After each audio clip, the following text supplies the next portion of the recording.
Jagannath Radhe Radhe ग्रांडमा Odia रोषे channel तरफ ग्रांडमार समस्त को अनेक अनेक स्वागत। आज देख ग्रांडमा कितनी सुंदर आइसक्रीम बनई। यहाँ हूँ मैंगो आइसक्रीम। यहाँ तो आंब सीजन चली आंब दिन जब आंब आइसक्रीम बनई न खाइबा केबे खाइबा। आ गरम तो प्रबल हो बहुत गरम। टिके टिके वर्षा होता बेंगलोर किंतु एबे वर्षा भी होनी। सबू पिला मानक फरमासी रे आज देख ग्रांडमा बनई मैंगो आइसक्रीम। एते सुंदर एते बढ़िया एते टेस्टी होता। पूरा मो नाती नातुणी खाई पिला माने सबू खाई बहुत खुशी हो गले। तेरे चलो केमती बनई कौन कर तार देखा रेसिपी देखा आरंभ करवा। तुम मैंने भी एमती शिखब ना जो मैंगो आइसक्रीम खाइब। मैंगोर तो केते प्रकार जिनस अच्छी आंबर दोसा आंब परोटा आंब खटा आंब चटनी आंब आचार बहुत प्रकार अच्छी किंतु यहाँ हूँ मैंगोर आइसक्रीम। यहाँ देख केमती बनई कौन कर देख क्षीर आग बसई देती। यहाँ हूँ पूरा गोटे लिटर क्षीर को भल कि बसई देती। यहाँ दुईटा आंब नहीं यहाँ अमूल स्प्रे आउ टिके कस्टर्ड पाउडर टिके अमूल स्प्रे ताकू देकी भल कि टिके क्षीर रे आग मिसई देली 2 चामच कस्टर्ड आउ 3 चामच अमूल आग मिसई देली। अल्प टिके ठंडा क्षीर रे यहाँ क्षीर बसी क्षीरटा भल कि टिके सीझीज। तापर क्षीरटा सीझीगले अल्प गरम थी से जो मिसई कस्टर्ड आउ अमूल ताकू पकईकी भल कि घाटीदबा। भल कि घाटिके यहाँ टे भल कि फुटीगला आपको आम गोटे साइड रखिकी ठंडा करवा। तापर यहाँ हूँ आंब आंब को प्रथम आम तार छिलका छेलीदबा। तार सबू पल्प गुड़ाक काटिदबा। देख पूरा पल्प एमती फाड़ करदेव ना तार चोपा छड़ेक भी बाहर करदेव। इजिली तुमको जमी सहज हम तुम सेमती कर सब पल्प काढ़ी आम भल कि ग्राइंड करदे। देख केते सुंदर हो सबू काढ़ी भल कि ग्राइंड करदे। कौट सब देखुच मत कमेंट कर जनइब। मो रेसिपी सब जब भल हो जाए मो चैनल को सब्सक्राइब कर जरूर सब्सक्राइब करदेव। छोटिया लाइकटे कर तुम समस्त संगे सांग साथी बंधु परिजन समस्त संगे शेयर कर। शेयर कले तो समस्ते जानवे ना।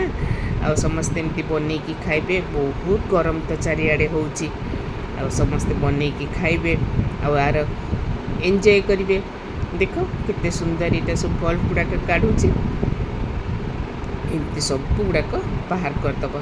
सब काढ़िकी गोटे ब्लेंडिंग जार रे पूरा ग्राइंड करदब मिसईदब। आटा क्षीरटा आमर बसी पूरा ठीक होके बहल हो भल कि सीझीगले ना आइसक्रीम टेस्टा बहुत भल लगे। यहाँ पूरा बढ़िया कि पूरा क्षीरटा सीझी जाओ आइसक्रीम बहुत यमी लगे।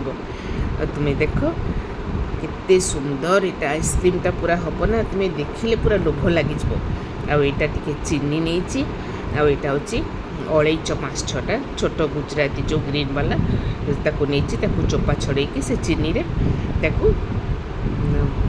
ग्राइंड करदे मिसीगले भल से आटा से क्षीर आमर ठंडा हो जाइए। आंबटा ग्राइंड करदे ब्लेंडिंग जार रे चीनी भी यहाँ ग्राइंड करके रखी। क्षीरटा आमर पूरा ठीक हो गला ठंडा हो गला।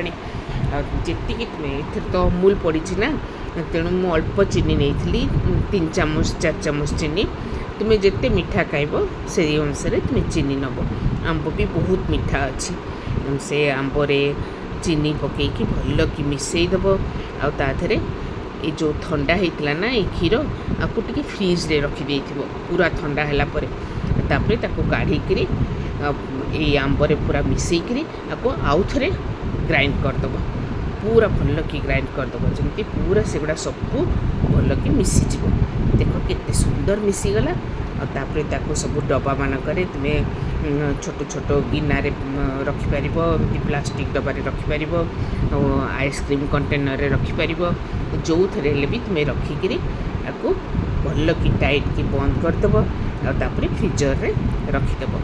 फ्रिजरे पूरा 6-7 घंटा रखिला परे एटा पूरा सेट होगी बसीज पूरा आइसक्रीम होतापर काढ़ी ताको खाइब पीस पीस करके एंजॉय करिवो तापरे ग्रांडमा को मन पकेब आम आइसक्रीम कहीं बाहर किणिक आनिबा देख 3टा डब्बा पूरा हो गला आइसक्रीम एतक जो किणिक आनिबा केते पैसा पड़ो आइसक्रीम दुकान मान करते खरा दिन बहुत भिड़ हो देख फ्रिजर रखी देती केड़े सुंदर बसी जाइए या चक्कूरे पूरा पीस पीस कर काटिदेव देख केते सुंदर मुझे चक्कूरे बाहर करुच्ची आमती कर तुम्हें खाइब बहुत टेस्ट 2 मिनट रही टिके नरम हो पूरा फ्रिजर रखी ना पूरा हार्ड होगी अच्छे 2 मिनट रहीगले टिके सफ्ट हो बहुत यम्मी बहुत टेस्ट लगे कारण क्षीर बहुत सीझी जाइए कस्टर्ड पाउडर अमूल सबू पड़ी आपर मैंगो भी पड़ी मैंगो प्यूरी पड़ी देख केते सुंदर होती तुम मानक सर्व करुच्ची तुम मैंने खाइब ग्रांडमा को मन पकेब। जय जगन्नाथ।